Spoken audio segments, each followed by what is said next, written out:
오늘도 사실은 선교에 대한 얘기하면서 선교의 다양한 접근들, 그래서 여러 선교지가고 선교사님들 보면 그들이 하는 사역이 굉장히 달라요.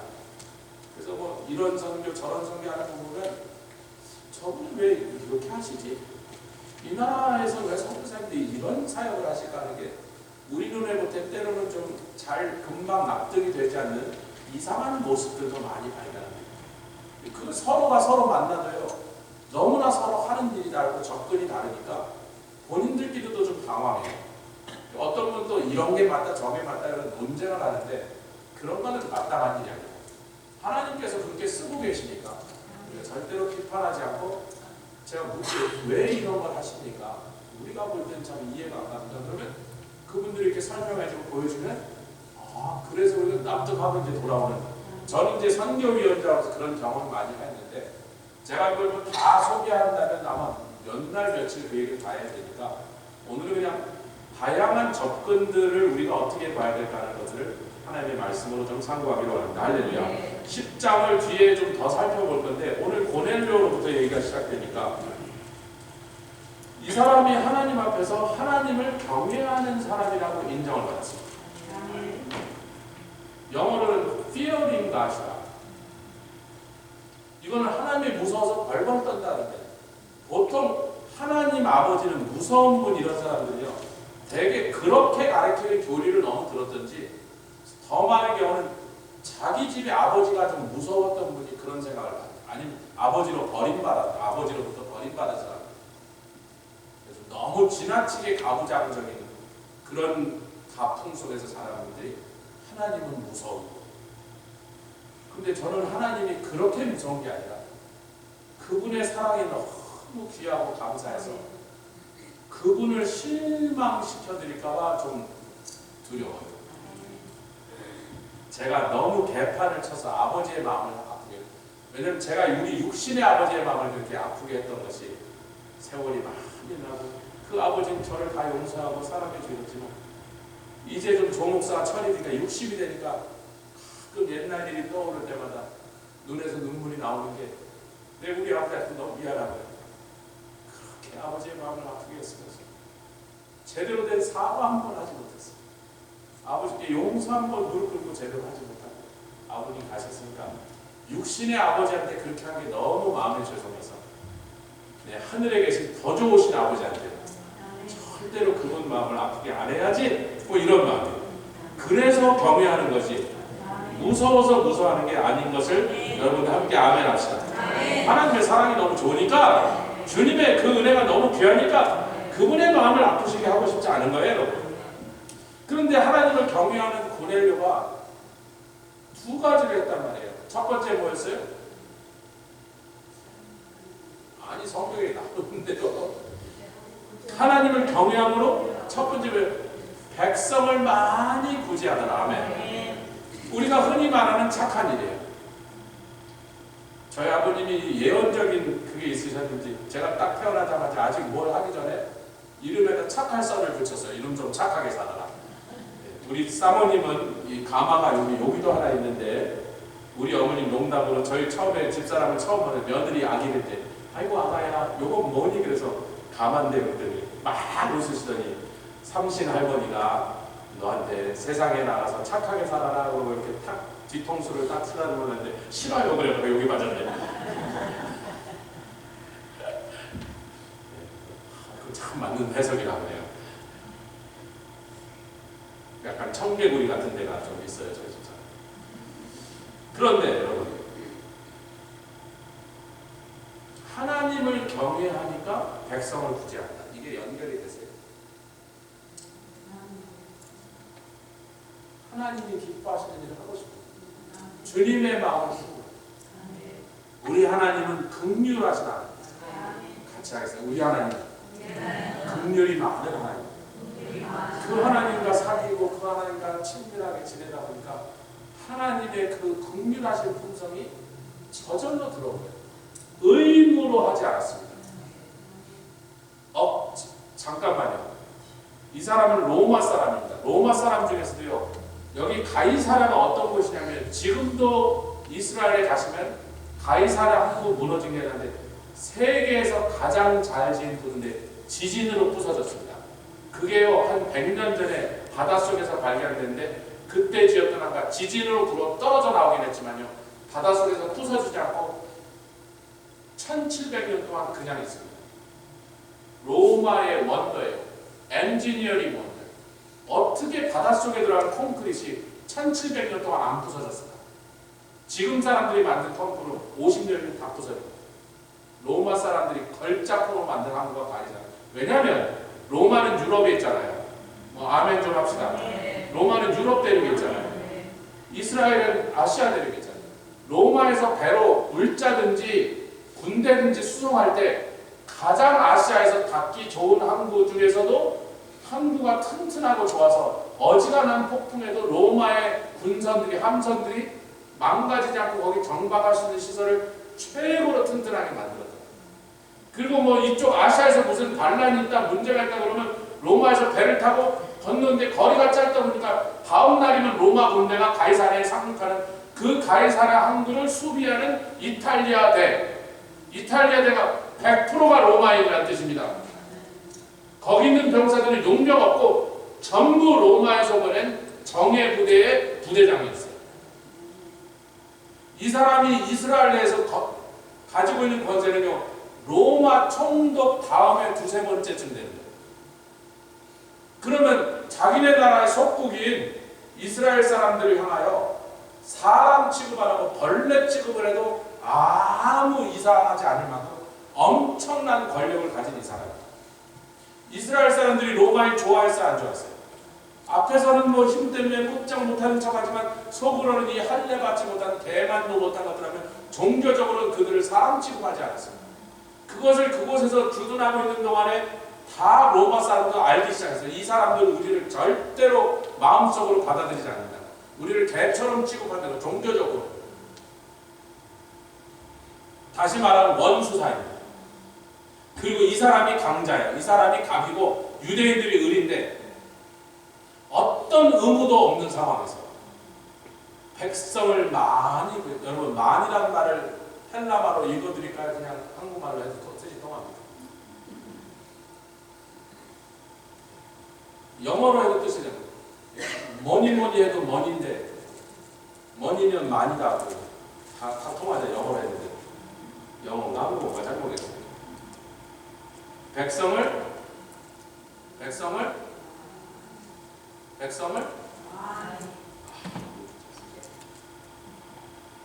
구제하는 흉내만 낸 게 아니고 크리스마스에 고아원 해갖고요 선물 하나 쫙 돌리고 사진 찍고 오는 거 참 치사합니다. 평소에 그림자도 안 그리죠. 그건 쇼야 쇼. 그건 자기가 얼마나 착한 사람인지 보려는 주로 정치인들이 쓰는 쇼입니다. 표를 의식하여 하는 쇼라. 고넬료의 구제는요 그런 구제가 아니었습니다. 로마인인 자기가 높은 주위에 있는 자기가 그렇기 때문에 월급도 많고 풍부한 재산이 있는데 와서 보니까 현지인들이 자기네들에게 압제를 통해서 너무나 불쌍하게 가난하게 굶주리며 사는 걸 보고 하나님을 경외하는 고넬료는 견딜 수가 없었습니다.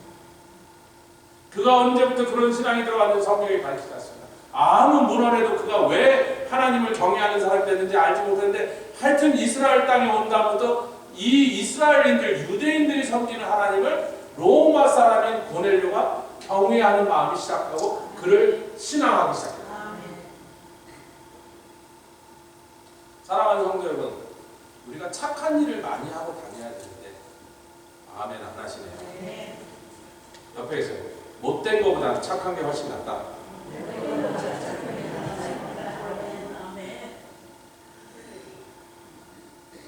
제 이름에 착할 선자예요. 모르셨죠? 우리 아버지가 좀 착하게 살아라는데 성격이 조금 모나고 이래가지고 별로 착하지 못하게 살았는데 제가 잘 아는데 별로 착하게 안 굴었는데 예수를 믿고 납니다. 예수님 안에서 착한 선자를 제가 이제 써드리겠습니다. 여러분 착한 것이 세 가지 차원이 있습니다. 캄보디아 갔더니 거기 성교사님 목사님 제가 이렇게 빵을 사다 주고 컵라면을 사다 주고 애들 공책을 사다 주고 연필을 사다 주고요. 현지인들한테 10년 동안 내 고맙다는 소리 한 번도 못 들었습니다. 아니 왜 이 나라 사람들은 고맙다고 말하면 발에 쥐가 나나 그랬더니 그게 아니고 이 불교 국가에서 여러분 한국에 들어온 불교는요 대승불교입니다. 그 대승불교는 좀 철학적인 불교예요. 이쪽 동남아는 소승불교가 되어서 불교가 굉장히 계통이 다릅니다. 캐톨릭과 개신교가 다른 것보다 더 심하게 달라요. 그 동남아에 들어온 거기는 승려들도 고기 많이 먹어요. 소승불교인데 별로 상관없어요. 굉장히 불교가 색채가 다른데 어찌됐든 그 복잡한 얘기 하지 말고 거기 사람들은 문화적으로 종교적으로 문화적으로 불교라고 자기 분사에 95%인데 동네 사람들한테 10년 동안 먹을 걸 갖다 주고 필요한 걸 도와주고 그렇게 해도요 고맙다는 소리 안 하는 이유가 뭔지 궁금했는데 누가 얘기를 해주더래. 야 이 바보야, 우리는 불교를 믿는 사람이니까 늘 자비를 베풀 거북이 방생하고 막 새도 잡아다 방생하잖아요. 자비를 베풀어야 극락을 간다고 배웠기 때문에 너희들이 우리한테 자비를 베푸는 건 우리가 너희들 극락 가는 걸 도와주는 거예요. 아니, 여러분이 왜 웃죠? 저도 웃었어요. 아, 무슨 미친놈들이나 그랬는데요. 잠깐만 제가 아니 정신없는 소리 하네 그러고 그들의 입장에서 1500년 이상 불교 국가로 살았던 그들의 입장에서 불교 문화가 DNA까지 들어가 있는 그 사람들의 입장에서요. 그렇게 생각할 수도 있건데 아니 멀쩡한 거북이를 잡아서 놔주면서 방생한다고 자비를 실천하고 있잖아요. 아, 기꺼이 잘 살고 있는 새를 기태에 올무로 잡아갖고는 놔주면서 자비를 베푼다고 이렇게 자비를 베풀어야 극락을 가니까 자비를 많이 베풀수록 극락 빨리 가니까 김나리 원사님 거기 가서 돈 나눠주리래요. You should thank us 이런 거. 너 극락 가는 거 우리가 도와주고 있잖아. 여기에 어떤 사이드가 있어요. 어떤 면이 있습니다. 많은 사람들이요 결국은 ultimately 자기의 이득이나 자기의 자랑거리를 위해서 선한 일을 합니다. 제가 아까 그래서 고아원에 가갖고 그 고아원에서 1년에 한 번씩 쇼케이스로 착한 일 하고 돌아오는 것들 이런 걸 좀 조심하라. 네, 반갑습니다. 누구신지 모르지만 예를 잘 오셨습니다. 어떤 사람은 정말로 상대방의 입장에서 착한 일을 한다. 나를 돋보이게 하기 위해 내가 착한 사람이라는 것을 부각시키기 위해 착한 일하는 것보다 상대방에게 정말 착한 일을 하고 싶어서 한다면 훨씬 더 좋은. 그런데 고넬료는요 동기가 조금 한 차원 더 높았어요. 하나님을 기쁘시게 하려고 하나님 기뻐하시며 하려고 구제했어요.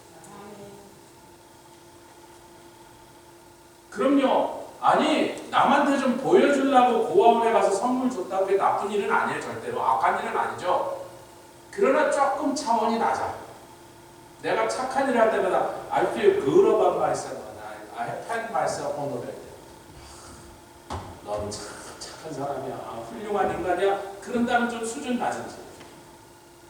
상대방을 정말 위하는 마음으로 그들에게 착한 일을 하시길 주의 이름으로 축원합니다. 그러나 그것보다 더 높은 것이 있으니 그 높은 것이 무엇인가? 그 높은 게 무엇인가? 이미 우리는 성경에서 사도행전 10장 2절 말씀을 다시 한번 읽겠습니다. 사도행전 10장 2절 같이 읽겠습니다. 시작. 그가 경건하여 온 집으로 더불어 하나님을 경외하며 백성을 많이 구제하고. 그러더니 이 사람이 백성을 많이 구제하는 그 아웃워드 밖으로 보여지는 액션 말고 속으로는 하나님과 늘 기도하는 사람으로 그 신앙이 세워져 있습니다. 그가 늘 기도하는 가운데 천사가 그 집에 와서 이렇게 4절 읽겠습니다. 시작. 고넬료가 주목하여 보고 두려워 가로되 주여 무슨 일이니까? 천사가 가로되 내 기도와 또 너의 구제가. 할렐루야. 여러분들 구제가 착한 일이라고 그냥 제가 쓰고 있습니다. 그냥 착한 일이, 우리의 선한 행실이 하나님 앞에 상달돼요. 여러분의 기도가 하나님 앞에 상달되시길 주님으로 축원합니다. 여러분의 선한 일이 하나님이 인정하시고 기뻐하시는 상달되시는 일이 되시길 주님으로 축원합니다. 이제 그랬더니 무슨 일이에요? 베드로를 데리고 오라. 베드로에게도 환상이 나타났습니다. 고넬료의 집에 가라. 누가 지금 이 커넥션을 만든 거예요? 하나님이 만드신 거예요. 그 이유는 뭐예요? 베드로 때문에 고넬료 때문에. 아니 뭐가 아멘이야. 어느 쪽이냐니까요. 베드로 때문에 이 커넥션이 생겼어요? 고넬료 때문에 생겼어요? 고넬료 때문에 생겼어요. 그런데 베드로도 기도하고 있었어요. 베드로가 기도하고 고넬료가 기도할 때 하나님을 통하여 그 커넥션이 이루어졌는데 그 원인은 고넬료가 제공했다. 그 고넬료가 구제하는 일을 하나님 너무나 기뻐하셨고 그가 기도할 때마다 하나님이 그의 기도를 통하여 그와 함께 소통하시다가 그의 기도를 통해서 그와 교통하시는 나중에 베드로를 데려가는 말씀 듣고 베드로에도 너 부르면 꼭 가 그랬어요. 그래서 베드로가 뭐 여러 가지 사건 속에 뭐 안 됩니다 어쩌고 하다가 결국은 성령의 음성을 확신하니까 갔습니다. 그래서 이제 우리가 오늘 본문 중에 아직 읽지 않았던 34절부터 38절을 읽어야 되겠습니다. 우리가 지금도 선교 얘기를 하려고 지금 이 얘기를 하는 중입니다. 할렐루야. 선교의 다양한 접근들이라고 이렇게 부제를 해야 될 거예요. 근데 착한 일이 뭔가? 선교하면서 나쁜 일 할 일 없는데 우리가 하는 착한 선교제사 하는 모든 착한 일들이 어떻게 하면 하나님이 가장 기뻐하시고 가장 열매 맺는 그런 착한 일이 되겠는가 하는 그 고민을 지금 얘기합니다. 아멘. 34절부터 38절까지 제가 한 절 읽고 여러분 사도행전 10장입니다. 베드로가 입을 열어 가로되 내가 참으로 하나님은 사람의 외모를 취하지 아니하시고 35절 각 나라 중 하나님을 경외하며 의를 행하는 사람은 하나님이 받으시는 줄 깨달았도다. 만유의 주 되신 예수 그리스도로 말미암아 화평의 복음을 전하사 이스라엘 자손들에게 보내신 말씀 곧 요한이 그 세례를 반포한 후에 갈릴리에서 시작되어 온 유대에 두루 전파된 것을 너희도 알거니와. 38절이 다음 주 성경 암송 구절이지만 여기서 가장 핵심되는 내용이 즉 예수 그리스도의 복음이 성령으로 말미암아 증거되는 일을 이게 핵심이란 말이죠. 38절 읽는 시작. 하나님이 나사렛 예수에게 성령과 능력을 기름 붓듯 하셨으며 저가 두루다시며 착한 일을 행하시고 마귀에게 눌린 모든 자를 고치셨으니 이는 하나님이 함께 하십니다. 여러분 성령이 강조되고 있는 것 같지만 성령이 강조되는 이유는 예수 그리스도가 성령 받고 하신 일, 즉 복음을 증거하사 영혼 구원하셨다는 일이 키포인트로 지금 강조되어 있습니다. 예수님 착한 일 많이 하셨습니다. 보리떡 5개, 물고기 2마리밖에 안 드렸는데 그걸로 뭐 최소한 2만 명, 어떻게 보면 3만 명이나 되는 사람 얘기했어요. 다음에는 보리떡 7개와 물고기 2마리 갖고 최소한 뭐 한 15,000명, 2만 명을 얘기했어요. 이런 일이 2번 거듭되고 나니까 백성들이 이제 기대하기 시작했어요. 그 다음에 설교 들으러 와요, 빵 먹으러 와요. 이게 문제. 예수님이 얼마나 많은 병자를 고치, 뭐 기록을 할 수가 없을 만큼 셀 수도 없이 많은 병자를 거치셨다. 요한복음 끝에 뭐라 해요? 이것 외에도 여기에 기록된 것 외에도 예수님이 하신 일은 얼마나 많은지 하늘 끝까지 쌓아도 모자랄 만큼 그렇게 많으니 어떻게 그걸 다 기록하겠느냐? 그냥 생략! 너무 많아서 생략이야. 아멘. 몇 개 안 되면 생략 안 하죠. 다 열거하죠. 그 디테일을 다 너무 많으니 그걸 어떻게 다 소개하느냐? 생략 그랬습니다. 예수님 착한 일 많이 하셨어요. 예수님 병자 고치고 돈 받으신 적 있어요?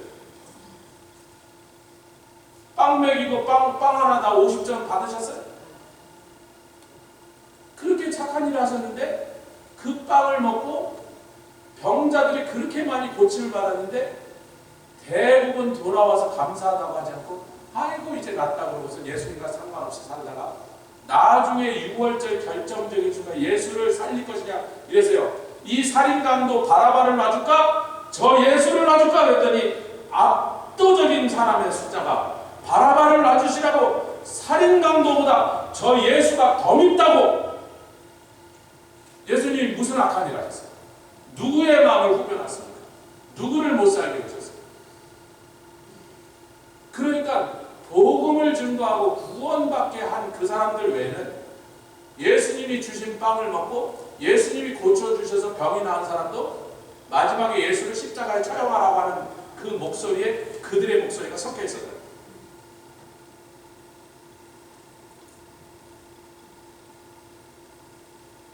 하나님이 나사렛 예수에게 성령과 능력을 기름 붓듯 부으심에 그가 그 성령과 능력을 기름 붓듯 받으시자면 온 세상을 돌아다니며 착한 일을 하셨는데 그 착한 일이 뭔가 그러니까 병자를 고치시고 뭐예요? 마귀에게 눌린 자를 고치셨어요. 병자 얘기를 안 하죠. 마귀에게 눌린 자를 고쳤으면 그 마귀에게 눌린 게 뭐예요? 영원 구원 받지 못하여 마귀에게 죄로 인하여 올무가 돼서 끌려서 지옥으로 가고 있던 사람들을 그 지옥 가는 그 사람들을 구원하사 천국 가는 하나님의 백성을 만드신 영원 구원만을 얘기합니다. 다른 착한 일은 사도 베드로가 여러분 예수님이 한 착한 일에 한 번도 빼놓지 않고 그 자리에 있었던 사람이 베드로. 왜 아멘 소리가 이렇게 약해서 성경을 좀 한번 훑어보시죠. 예수님이 12제자를 다 데리고 간 것도 있고 12제자 중에 3명만 데려간 것도 있고 근데 그 3명 중에 베드로는 한 번의 예외도 없이 다 기억해요. 예수님이 하신 모든 기적에 베드로는 그 자리에서 목격자로 서 있었어요. 그러면 누가 제일 분하겠어요? 예수님 그렇게 사랑할 뿐만 아니라 예수님이 착한 일밖에 하지 않고 한 번도 누구에게 악한 일을 한 적 없는데도 그 착한 일의 혜택을 받았던 사람들이 등을 돌려서 예수님을 향하여 저 사람을 십자가에 못 박으라고 성난 군중이 소리 지르는 것을 바라보았던 베드로가 지금 가장 분할까요? 근데 베드로도 성령을 받고 오니까 뭐가 달라지면 퍼스펙티브, 관점이 달라져요. 눈에 보이는 착한 일보다 영혼을 구원하는 그 영혼 구원 받는 일입니다. 받는 사람에게 영혼 구원 받는 일. 빵 먹은 것보다 병 고침을 받은 것보다 하나님 앞에서 훨씬 더 착한 일이라 지금 우리에게 소개됩니다. 여러분 동의하십니까? 제가 그것을 설명하기 몇 주 전에 이 선교 얘기를 하면서 예수님이 병 고치셔서 병 고침을 받은 사람 중에 한 사람이라도 지금까지 더 계속 살아남아갖고 여러분 죽었다가 살아난 사람도 뭐 불치의 병에서 죽을 만한 상태에서 살아난 사람도 고침을 받았으나 기적을 맛보았으나 그 기적은 분명히 일어났어요. 아멘. 그 많은 기적이 일어났으나 그 기적의 주인공이 됐던 사람도 그 다음에 도로 다 죽어서 지금 한 명도 안 살아있어요. 그러니까 기적도 기적으로만 끝나면 무엇이 되지 않으면 표적이 되지 않으면 즉 예수님께 사람들을 인도하는 기적이 되지 않으면 기적 그 자체는 사실은 아무 의미가 없다는 거예요. 착한 일도 착한 일로 끝나서 착한 일을 한 사람만 칭찬받았어. 아, 저 엄기 참 사람 좋아. 죄송합니다. 이름만 했어요. 다른 사람들이 그런단 말이야. 저 사람 참 사람 좋아. 불쌍한 분. 아니 그렇게 실제로 또 하시니까 저 사람 못되게만 보는 사람한테 제가 예를 들면 사람들이 뒤에서 더 욕하니까 착한 일을 많이 하세요. 근데 그 착한 일을 한 걸로만 사람들이 기억한다면 그것만 사람들이 칭찬하고 저분이 진짜 전하기로 하는 예수 그리스도는 안 받아들인다면 기적도 소용없는데 착한 일이 소용이 있을 것 같아요. 여러분 기적으로 병 고침을 받은 사람도 소용없는데 그걸로만 끝나버렸기 때문에 착한 일을 혜택을 받은 사람이 그것으로 인해 뭐가 달라질까? 자 이제 제자도의 사이클을 제가 말씀드리겠습니다. 제자도가 뭐죠? 스승이 있고 그 스승을 따른 제자들이 스승을 닮아가고 스승을 따라다니까 스승처럼 하는 거예요. 아니 너무 어려운 얘기 하지 않는데 아멘 좀 합시다. 할렐루야. 스승이 하는 걸 따라하는 게 제자예요. 근데 이 제자들이 어느 날 가서 보면 이 사람들이 가서 똑같은 일을 하니까 그 사람들 뒤에 또 주르륵 따라온 제자들이 생겼어요. 그래서 누가 뭐라고 하지 않고 학교에서 가르치지 않아도 스승은 제자를 키우고 제자는 스승을 따라가고 그 제자 뒤에 또 다른 제자들은 처음에 스승이 했던 거를 자기는 그 스승을 만난 적도 3대, 4대, 5대가 지나서 첫 번째 스승을 본 적이 없어도 그 처음 스승에서 받았던 제자도가 그대로 사이클로 돌아와서 지금 그분을 따르는 사람들, 앞에 있는 사람들, 그 사람들이 앞에 있던 스승을 따라가는 걸 뒤에 있는 사람이 또 따라가거든요. 근데 항상 일정한 똑같은 일들이 벌어지고 그것들이 반복되고 있다는 것입니다. 제가 지금 착한 일 얘기하다 이 얘기죠. 여러분, 제가 헬라어, 히브리어로요, 성경에 나온 모든 착한이라는 선한이라는 단어를 여기 다 적어서 여기 노트했는데 그게 한 페이지인데요. 제가 그 얘기를 설명하려면 한 40분이 필요해서 40분 과감하게 생각하고 가끔 한 번씩 오시는데 그날따라 설교가 되게 어려워서 힘드신 분들이 그날 하필이면 어느 날마다 저 목사 어려운 얘기만 했어요. 오늘 딱 들어오신 거 다 빼놓고 싹 다. 오늘은 쉬운 얘기만.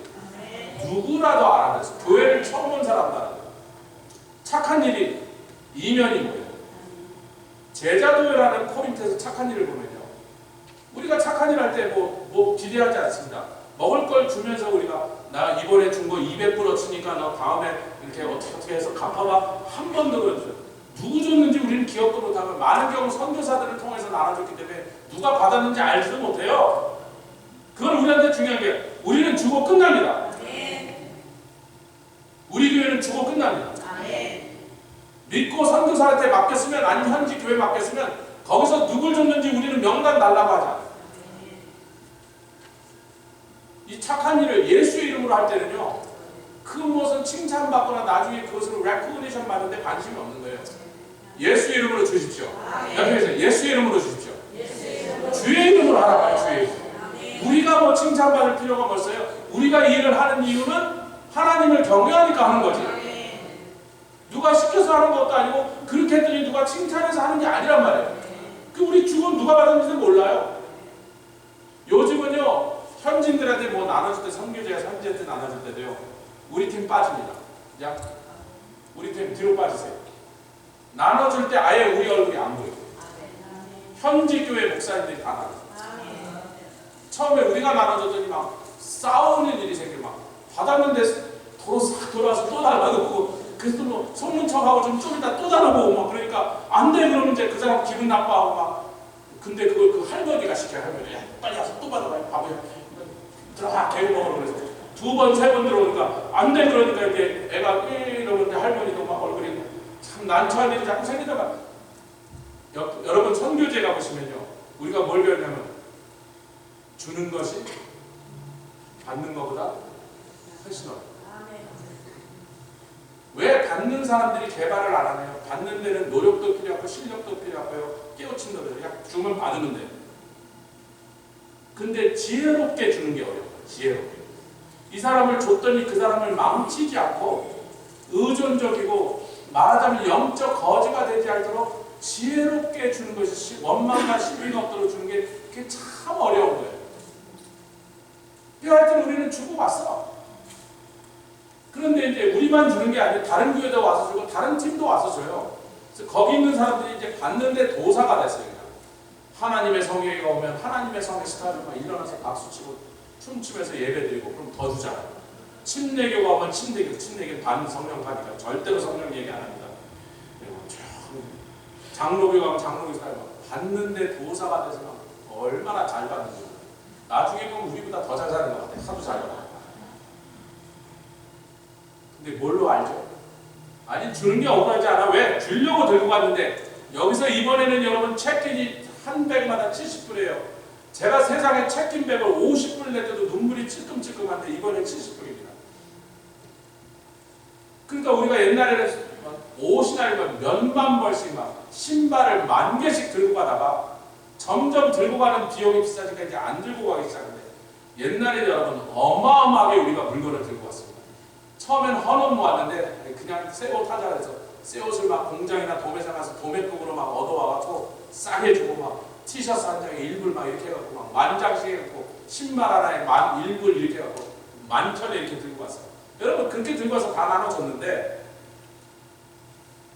처음엔 되게 고마워하더니 두 번, 세 번 주니까 별로 안 고마워하고, 그 남자들이 모자를 주는, 뜨거운 햇볕에서 모자를 써야 되니까 모자 주면 그렇게 좋아하더니 이제 동네 사람들이 모자, 우리가 준 모자 다 쓰고 다녀. 하여튼 다 모자인데 한 3, 4년 지나니까 딱 가니까 우리가 근데 뉴욕에서 갔지.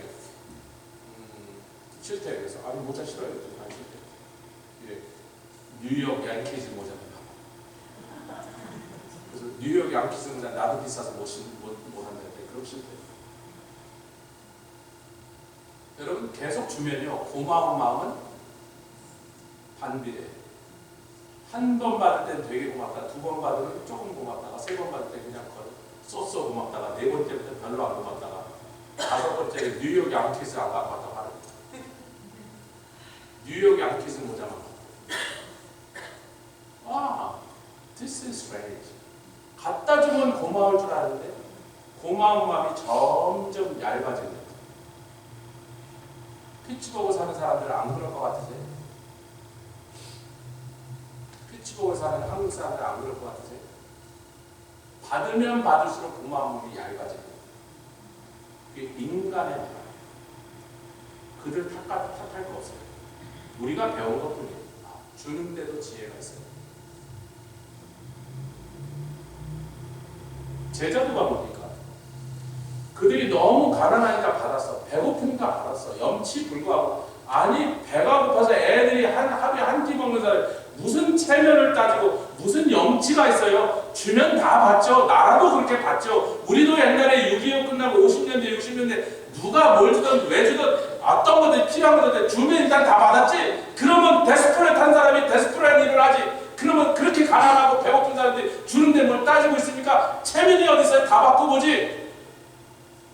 그런데 받고 받은 다음에 이게 제자의 사이클로 하나님의 뜻을 따라 움직이면요. 그 사람들 마음속에 어느 날 거예요. 내가 좀 받을 만해서 받고 하니까 이제 조금 살만해졌는데 나도 좀 남을 좀 주는 사람이 되면 안 될까 하는 마음이 들면 그 제자예요. 우리가 22년 동안 2002년부터 22년 동안 했는데 작년에 21년 전에 우리를 통역을 도와줬던 헤르손 우리가 돈을 한 번도 안 줬습니다. 언제나 자원봉사자들 통역을 20년을 도와줬는데 이 형제가 아침에 우리 팀을 통역을 해준다고 집에서 나오다가 빵집을 찾아다녔어요. 엘프로그레스라는 도시에 혼두라스에서 세 번째로 큰 한국으로 치면 대구만한 동네라는 거예요. 세 번째로 큰 도시니까. 그런데 그 엘프로그레스에 빵집이 뭐 5개는 아니까 아마 20개는 있을 겁니다. 이쪽 저쪽 지역마다 있습니다. 아침에 목사님이 제가 빵을 사가니까 브렉퍼스트 드시지 마세요. 그래서 그래? 왜 사올까? 그러면서도 하여튼 뭐 그런 데니까 기다리고 있었더니 뜨끈한 빵을 이렇게 두어 봉지 들고 왔어요. 빵을 먹었어요. 그래서 이제 주면서 공시사를 하는 거예요. 목사님, 엘프로버스 시내에 자기가 거기 살거든요. 오면서 빵집이 수십 개가, 십수개가 있는데 이 집이 제일 맛있어서 일부러 돌아서 그 집에 가서 줄 섰다가 막 구워 나온 빵을 제가 받아갖고 오니까 맛있게 드시라고 하고 갔어요. 그 제 선교사님 이제 마침 들어오시길래 선교사님 빵 qui시네요. 빵을 얼마나 선교사님 빵으로 드세요. 누가 사왔어요? 그래서 헤르손이 사왔습니다. 그래 선교사님이 시켰어요? 아니요. 선교사님이 돈 줬어요? 아니요.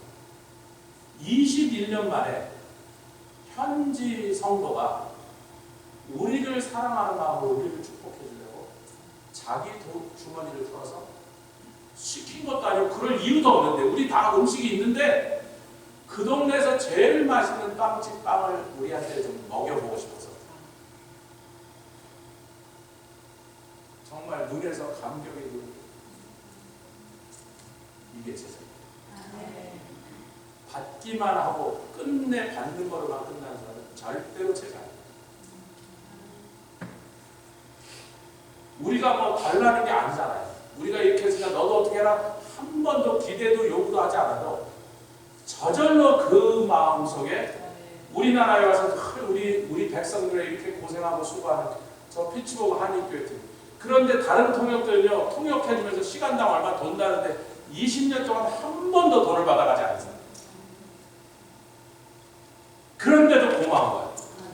자기 시간을 한 번 갈 때마다 일주일 이상 베케이션을 내고 자기 일주일 동안 일을 못하고 우리를 도와줬는데 우리는 돈으로 그 사람 임금을 준 적이 없는데 자기도 희생했는데 그래도 우리가 자기네 나라 사람들 영혼권을 해서 와서 수고하고 목이 물리고 우리 가는 데마다 다 같이 갔죠. 브루스나나 그 지옥 같은 정글도 갔죠. 그 산 위를 같이 올라가고 위험한 거 괴로운 거 다 같이 올라가서 우리랑 똑같이 고생하면서 언제나 웃는 얼굴로 우리랑 함께 그 사역을 같이 하자.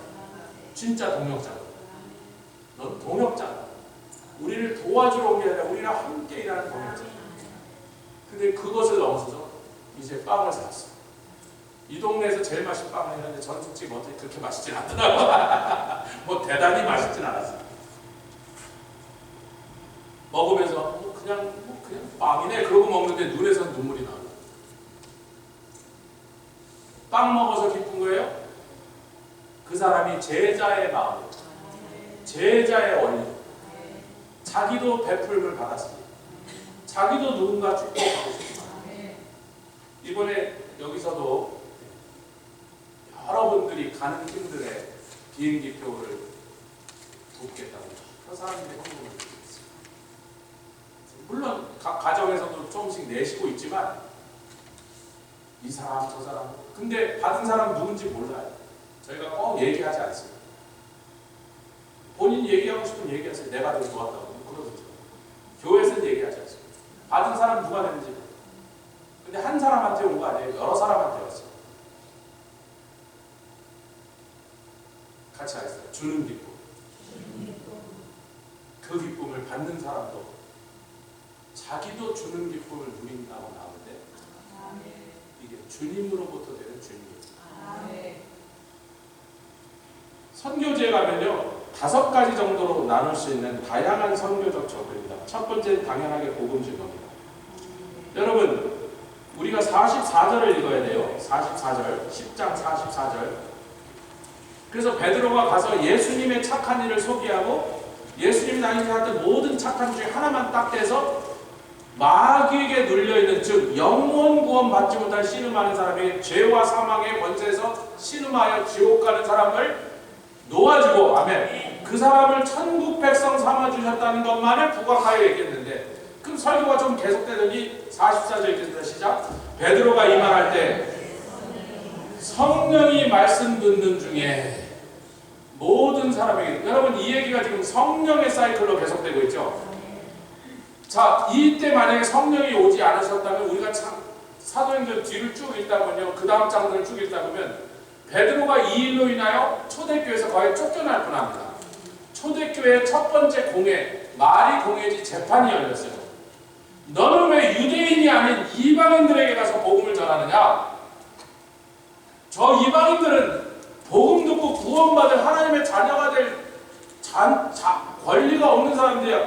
우리 유대인들만 하나님이 특별히 선택한 선민이니 선택하던 우리 민족 왜 다른 로마 사람 그것도 우리를 괴롭히는 저 로마노한테 가서 복음을 증거하냐고 예루살렘 교회가 벌떼같이 일어나서 사도 베드로를 공격했습니다. 베드로가 이제 공격을 받고 있었어요. 옛날에 베드로라면 그 성질에 가만 안 있었을 텐데 예수님을 한번 부인하고 막 그렇게 못난 짓을 했던 것 때문에 꼭 참고 있는데 성령 받고 참고 있는데 근무로 있는데 베드로가 막 공격을 받더니 마지막에요.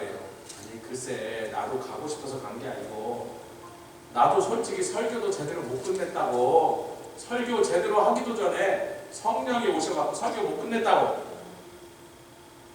그 성령이 오셨다는 소리를 딱 듣더니 공격하고 있던 다른 사도들이 뭐라냐면 뭐야? 이방인들에게 복음을 증거해서 예수 믿은 게 아니고 네가 복음을 증거할 때 그들에게 성령이 내렸어? 그렇다면 하나님의 성령을 부었다는 건 하나님의 자녀란 뜻 아니야? 그러니까 이방인에게도 성령을 주신다는 것은 앞으로 이방인에게도 복음을 증거해야 된다는 얘기라고 우리가 그렇게 해석을 다르게 해야 되겠네?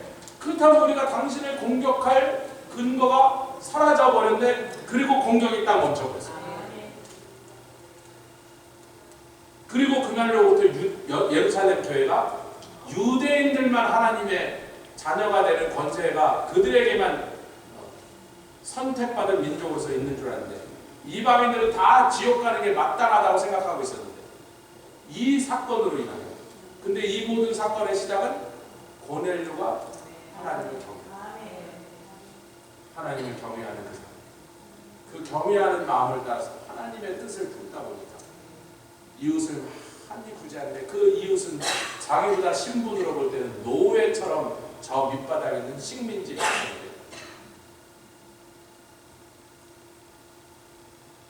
첫 번째 복음 증거하는 것이 선교의 첫 번째 유형입니다. 복음 증거도 우리 둘로 나눠서 보통 처치 플랜팅이라고 해서 교회를 막 세우는 선교를 많이 하는 선교사들이 있고 밖에서 크루세이드 전도 집회를 하는 그냥 무작정 어느 마을에 가서 전도 집회하는 두 유형인데 우리는 교회 세우는 거는 현지 목사님들 보고 하라고 하고 우리가 가서 한 번도 교회를 세운 적 없어요. 우리는 이번에도 그렇고 작년에도 그렇고 현지인들을 1000명, 500명 모아놓고 밖에서 그냥 전도 집회를 날로 하는 거, 네이키드. 포장 없고 복장 없고 그냥 동네 사람들 다 모여라. 이번에는 선교사님이 북을 세계로 오대서 우리 팀도 막 같이 북 때리고 막 나팔도 불고 피리도 불고 그래갖고 사람들 한 1000명쯤 축구장에다 다 모은 다음에 그런 축구장이 3개가 있대. 그래서 3군데 하룻밤에 하나씩 해서 3000명 정도를 거기 그 동네 전체에 10,000명 산다는데 제가 볼 때 20,000명 살아요. 왜냐면 한 가족 산다고 들어가면 뒤에 뭐 천안댁도 와 있고 막 조카네도 와 있고 그래서 말이 한 집이지 두 집, 세 집 막 같이 끼어 사는 경우가 허다해요. 뒤에 그냥 이렇게 대충 붙여놓고 거기서 막 한 집이 또 살고 있고 두 집이 더 살고 있고 공식으로 한 10,000명이라는데 제가 볼 때 한 20,000명 정도니까 그 20,000명 정도 사는데 애들은 이제 우리 KBS에 다 올 거고 할렐루야 이제 어른들을 대상으로 그 마을은 파라과이에서 제일 큰 감옥이 있는 동네입니다. 거기에는 살고 있는 사람들의 대부분은 자기 아버지나 남편이 그 감옥에 지금 있는 인메이트들의 부인들, 애들. 남자는 거의 없어요. 전부 여자들, 할머니, 나이 많은 할아버지, 애들. 이것을 복음을 전하죠. 밖에서 아웃도어 크루세이드. 몰려오면 바로 그 자리에서 복음을 전해요. 거기서 이제 우리 애들이 댄스를 하고 마임을 해갖고 먼저 분위기를 영적인 분위기를 확 셋업을 해놓고 할렐루야. 그 다음에 우리 웨스나 필립이 여기서 하는 것처럼 복음을 바로 전해요. 할렐루야. 그 자리에서 예수 믿는 사람이 있어요. 그 자리에서 예수 영접시키고 다음날 강가에 나와서 침대주고 그렇게 뭐 복잡한 거 좀 다 빼버리고 그냥 날로 부딪히자 이런 거지. 같이 그런 걸 뭐예요? 복음 증거사요. 두 번째는 교육 성교입니다. 뭐니 해도 중남미에 학교들이 열악하다고 대부분의 좋은 학교는 캐톨릭 학교인데 거기 가면 캐톨릭 교리를 배워야 돼요. 그리고 거기서 뭐 묵주 돌리는 거 다 따라해야만 캐톨릭 학교를 다닐 수 있고 그리고 또 되게 비쌉니다. 비싸서 가난한 집 애들은 거의 아무도 못 가는 거예요.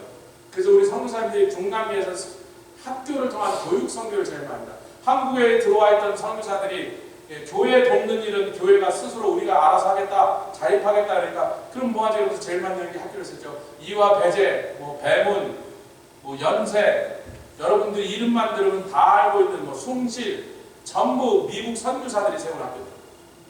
그것들이 그 학교들이 한국 사람들의 교육 수준을 엄청나게 끌어올려서 지금 우리가 알고 있는 한국이 그렇게 시작됐죠.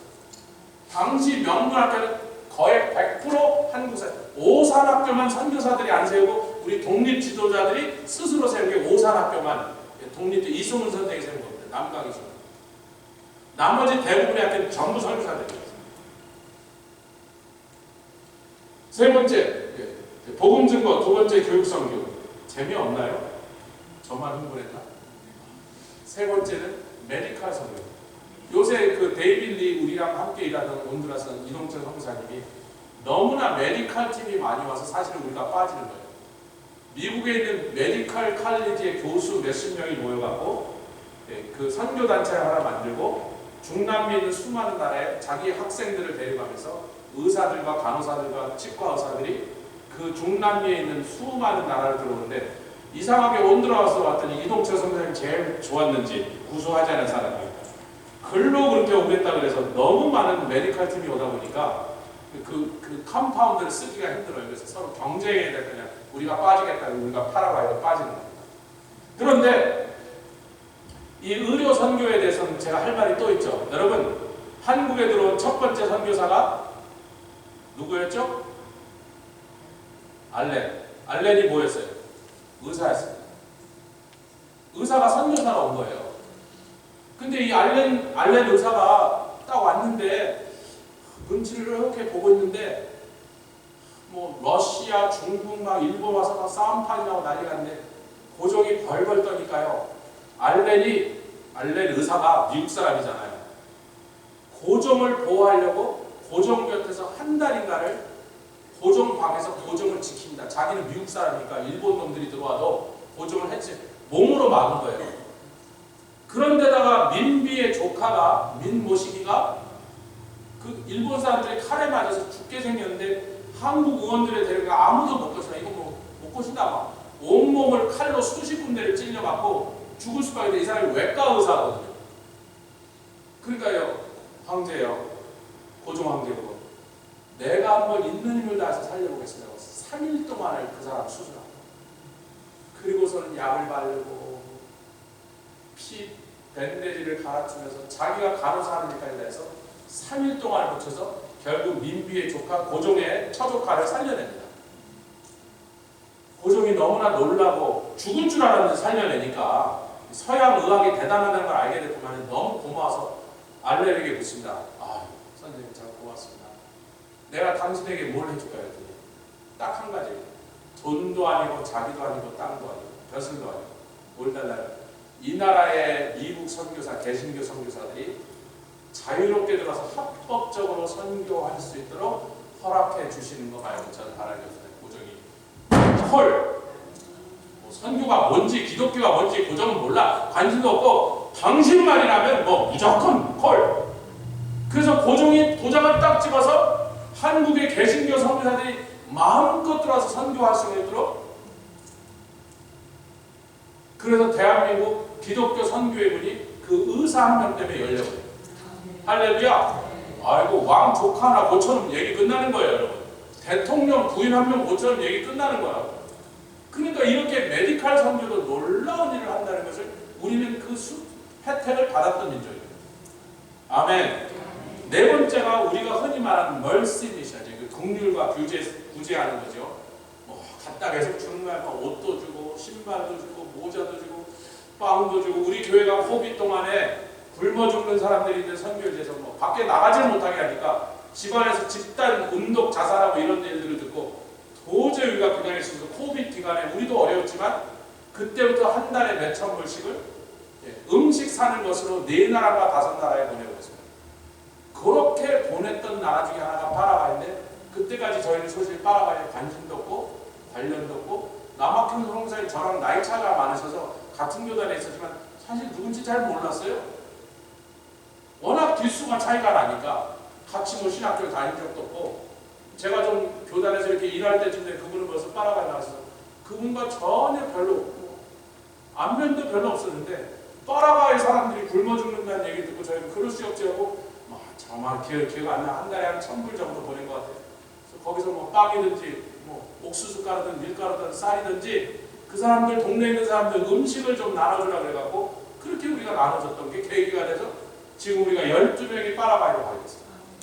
그러니까 멀시 미션도 제가 말한 이 모든 것들이 이 오픈 더 도어 사람들의 마음을 열고 그 나라에 우리가 들어가서 그 사람들의 동네를 돌아다니면서 예수를 전할 수 있는 길을 여는 도구들로 쓰임받는 거예요.